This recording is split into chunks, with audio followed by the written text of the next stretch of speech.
చంద్రబాబు నాయుడు గారు ఆపుతున్నారు, కట్టడి చేస్తున్నారు, చేతులు కట్టేశారు, లేకపోతే వైసీపీ వాళ్ళని ఒక్కొక్కరిని వెంటాడతా అని చెప్పేసి కోటమిరెడ్డి శ్రీధర్ రెడ్డి గారు ఇందాకే స్ట్రాంగ్ వార్నింగ్ ఇచ్చారు. సో ఆ వార్నింగ్తో ఏమన్నా వైసీపీ ఏమన్నా కాస్త భయపడినట్టు ఏమన్నా ఉందా సార్? ఎంతసేపు అయింది ఇచ్చి? ఒక 4 hours అవుతుంది. 4 hours కదా, చూద్దాం. ఓకే, పేరోల మీద ఆయన స్పందించారు సార్. మరి దానికి ఏమంటారు? ఆయన సంబంధం లేదన్నారు. 16న ఆయన ఇచ్చిన లేఖను తిరస్కరించారు అధికారులు. తిరస్కరించినట్టు రాతపూర్వకంగా ఇచ్చారు. 30వ తారీఖున పేరోలు ఇచ్చారు శ్రీకాంత్కి. సో తనకేం సంబంధం లేదని అంటున్నారు. మరి అనవసరంగా తమ పేర్లు వైసీపీ నాయకులు రద్దు చేస్తున్నారు, తమ పేర్లను బయటికి లాగి. తమ ఎంతోమందికి ఇస్తుంటాము పేరోళ్ళు. తమ నియోజకవర్గానికి ఆ నెల్లూరుకి చెందిన వ్యక్తిగా పేరోలు ఇచ్చారు. గతంలో కూడా ఇదే వైసీపీకి చెందిన చెవిరెడ్డి భాస్కర్ రెడ్డి గారు మరి వాళ్ళు పేరోలు ఇచ్చారు అని చెప్పేసి చెప్తున్నారు. ఏమంటారు?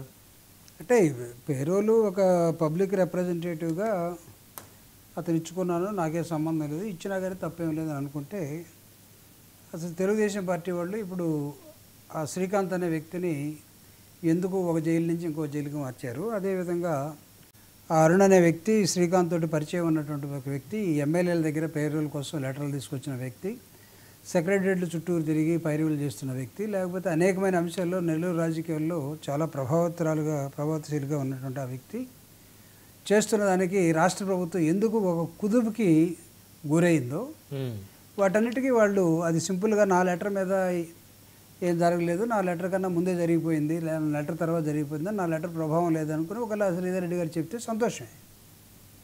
బట్ ఆయన లెటర్ కన్సిడర్ చేసినా చేయకపోయినా లెటర్ ఇది ఇచ్చారు.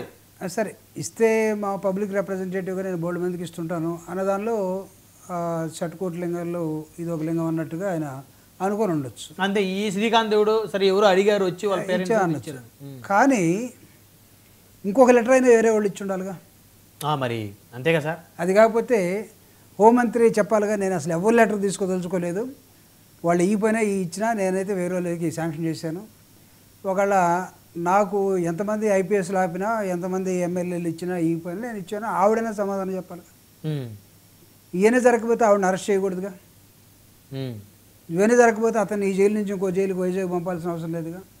సో దీన్ని ఎఫెక్ట్ పనిచేస్తుందంటే వైఎస్ఆర్ కాంగ్రెస్ పార్టీ వాళ్ళు కాస్త అయినా సరే నైతికంగా ఉండబట్టి అనైతికమైన చర్యలకు మీరు పాల్పడుతూ ఉన్నారు. ప్రతి విధ్వంసం ఆంధ్రప్రదేశ్లో జరుగుతుంటే దానికి జగన్మోహన్ రెడ్డి గారి కారణం, వైఎస్ఆర్ కాంగ్రెస్ పార్టీ కారణం అనేది అసలు మాకేం సంబంధం లేదనే అంశాన్ని మాకు రుద్దకుండా మీరు తెలుసుకుంటే మీ కూటమో లేకపోతే మీరే తెలుసుకుంటే మంచిదని నేను ఒక సలహా ఇవ్వదలుచుకున్నా. అన్నీ బాగుంటే మీరు షిఫ్ట్ చేసుకోవాల్సిన అవసరం లేదు, అన్నీ బాగుంటే ఆవిడని అరెస్ట్ చేయాల్సిన అవసరం లేదు, అన్నీ బాగుంటే నేను ఇంకోసారి తప్పు అయిపోయింది ఇంకో దయచేసి ఫ్యూచర్లో ఎవరికి ఇవ్వను చంపలేసుకోవాల్సిన పని కూడా లేదు. దయచేసి ఇది మీ గొడవ, మీరు తెలుసుకోండి, మాకు వార్నింగ్ ఇవ్వాల్సిన అవసరం లేదు. ఒకవేళ మాకు వార్నింగ్లు ఇస్తే దాని ప్రభావం ఎలా ఉంటుందో కూడా వాళ్ళందరికీ తెలుసు. రేపు మీ గవర్నమెంట్ వచ్చిన తర్వాత అప్పుడు దాకా ఎందుకు ప్రజా ఉద్యమాలు జరుగుతాయి కదా. ప్రజా ఉద్యమాల పేరిట వైసీపీ నెల్లూరులో మొన్న జరిగినటువంటి జగన్మోహన్ రెడ్డి గారు ఒక కాకాని గోవర్ధన్ రెడ్డిని చూస్తాను, ప్రసన్న కుమార్ రెడ్డిని పలకరిస్తానంటేనే నెల్లూరులో జరిగినటువంటి ప్రజా ఉద్యమం దాని సంకేతాలు ఎలా ఉన్నాయో తెలుసు.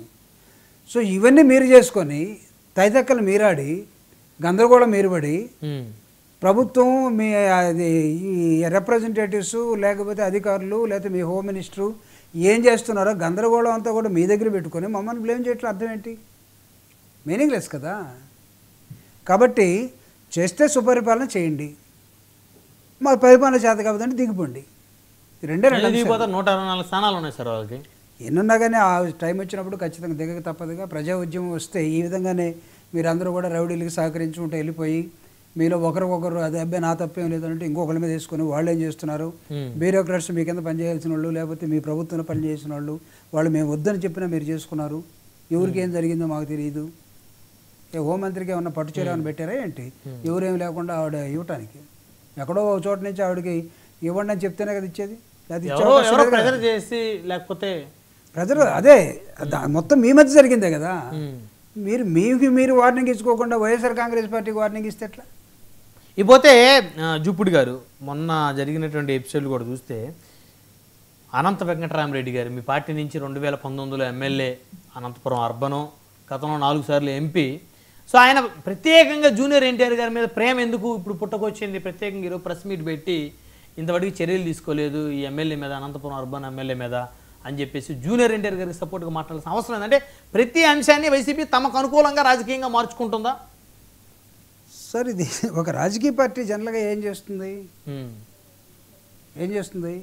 ఏదైనా ఇష్యూస్ ఉంటే వాటి మీద మాట్లాడుతుంది కదా. ఇప్పుడు అనంతపురంలో జరుగుతున్న ఘటన ఏంటి, లోకల్ ఎమ్మెల్యే దగ్గుబాటి వెంకటేశ్వర ప్రసాద్ ఆయన ఏం మాట్లాడాడు, మీరు ఒకసారి బయట వేసి మాట్లాడమంటే మీరు వేసి మీకు టైం ఉందో లేదో నాకు తెలియదు అంటే వేసుకొని మీరు అతను ఏమన్నాడు, వాళ్ళు ఏ విధంగా ఉలికి విన్నాను అంటే జనం వినాలిగా, అంటే దాదాపు అందరూ విన్నారులేండి, విన్నట్టు భావించాలి, మీరు విన్నారు. కాకపోతే అవి మనం చేయకూడదా, బీప్ సౌండ్లు పెట్టాల్సిన పరిస్థితి ఉంది.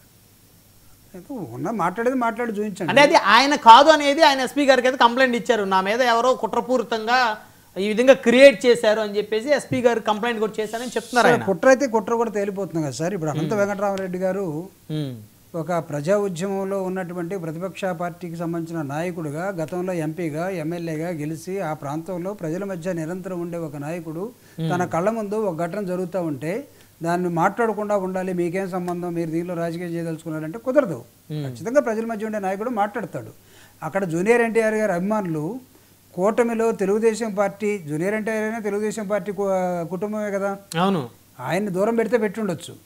కానీ నిన్నటిదాకా సపోర్ట్ చేసినటువంటి తెలుగుదేశాన్ని సపోర్ట్ చేసిన నాయకులే అనంతపురం అంటే హిందూపురం కూడా అక్కడే కదా, పక్కనే కదా బాలయ్య బాబు గారు ఉండేది. అవును, దాని ఇంపాక్ట్ కూడా దీని మీద పడుతుంది కదా. ఏం జరిగిందో మీరు అందరూ పోయి చూడండిరా, జూనియర్ ఎన్టీఆర్ని వాళ్ళ అమ్మని తిడుతున్నారంటే వాళ్ళందరూ కూడా వచ్చి ఉండొచ్చేమో, ఏమయ్యా కొత్తగా వచ్చావు, నువ్వు ఈ పార్టీలోకి టికెట్ తీసుకున్నావు, గెలిచావు, నువ్వు ఇష్టం వచ్చినట్టు మాట్లాడుతూ ఉంటే ఏంటి అని వాళ్ళు అడగడానికి హక్కు ఉంది కదా వాళ్ళకి, ఖచ్చితంగా. కాబట్టి ఒక ప్రజలకు సంబంధించిన ఒక సబ్జెక్ట్ వచ్చినప్పుడు అనంతరామరెడ్డి గారు మాట్లాడకూడదు, మాట్లాడితే వైఎస్ఆర్ కాంగ్రెస్ పార్టీకి ఏం సంబంధం, వైఎస్ఆర్ కాంగ్రెస్ పార్టీ ఇక్కడ కూడా రాజకీయం చేయదలుచుకుందా అంటే మేము స్ట్రాటజీస్ వాడతాం ఖచ్చితంగా. ప్రజలకు సంబంధించినటువంటి అనేకమైన సబ్జెక్టుల మీద వైఎస్ఆర్ కాంగ్రెస్ పార్టీ మాట్లాడుతుంది. దానిలో భాగంగానే అనంతరామరెడ్డి గారు అక్కడి నుంచి మాట్లాడటం కూడా జరిగింది, మాట్లాడతారు కూడా.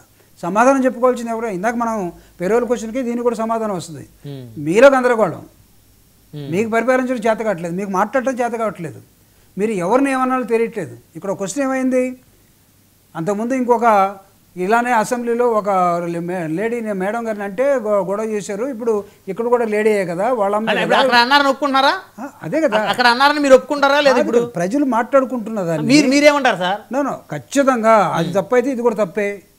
అది తప్పైతే తప్పు అన్నది ఇది ఓకే, అక్కడ అన్నారా లేదా? నేను అనేకమైన సందర్భాల్లో చెప్పాము, అక్కడ అన్నారా లేదా అనేది మనం మళ్ళీ కొత్తగా చర్చించాల్సిన అవసరం లేదు, అందరూ తెలిసిన అంశమే. జరిగింది, తప్పు అయిపోయింది, తప్పు జరిగింది, ప్రతిఫలం కరెక్ట్గానే కనపడుతుంది మాకు. ఒకవేళ దాని ఎఫెక్ట్ కూడా మా మీద ఉందేమో, జరిగిందేమో. ఒకవేళ అదే నిజమైతే మీరు దానివల్లే మేము అనుకుంటే ఇది నిజం కదా, మీకు దీని ఎఫెక్ట్ మీకు పడదా? అది మాత్రం వైఎస్ఆర్ కాంగ్రెస్ మీద పడింది, ఇది మాత్రం టీడీపీ మీద పడదా అంటే మీరు ఏ రాజకీయం ఆడదలుచుకున్నారు మీరు? అదే మీరు చెప్పినట్టు ఇది నిజమే, ఆ ఇంపాక్ట్ పడితే ఈ ఇంపాక్ట్ పడుతుంది. ఇక్కడ మాట్లాడాల్సిన సబ్జెక్ట్ ఏంటంటే ఒక ప్రజానాయకుడుగా అక్కడ ఒక ఎమ్మెల్యే ఇంటి మీద తిరుగుబాటు, ఆ ప్రాంతంలో ఉండేవాళ్ళు జూనియర్ ఎన్టీఆర్ని అంటానికి నువ్వు ఎవడయా, వాళ్ళ అమ్మ మీద మాట్లాడి నువ్వు ఎవడు, క్షమాపణ చెప్పమని అడిగారు. ఆయన ఏమన్నాడు, సింపుల్గా తప్పుకోవడానికో లేకపోతే అది నాది కాదు ఎవడో ఒక ఫేక్ అన్నాడు.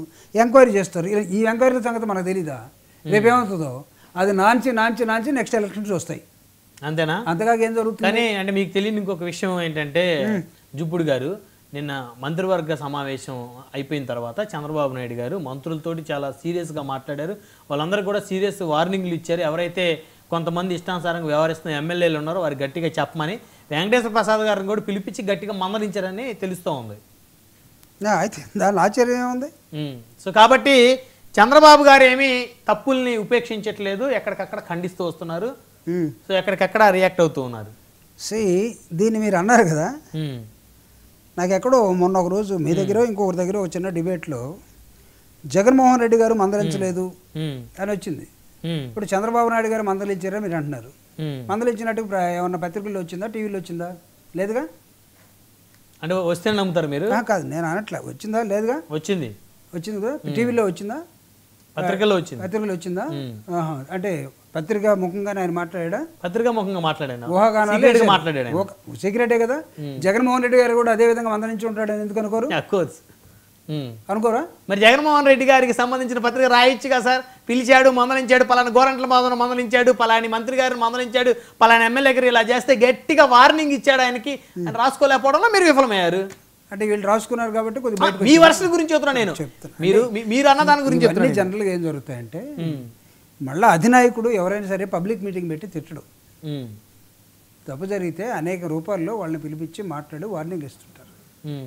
దానిలో భాగమే చంద్రబాబు నాయుడు గారు ఒకరు చేసి ఉండొచ్చు. చేసున్నాడని మీరు జగన్మోహన్ రెడ్డి గారిని కూడా ఖచ్చితంగా నమ్మాలి.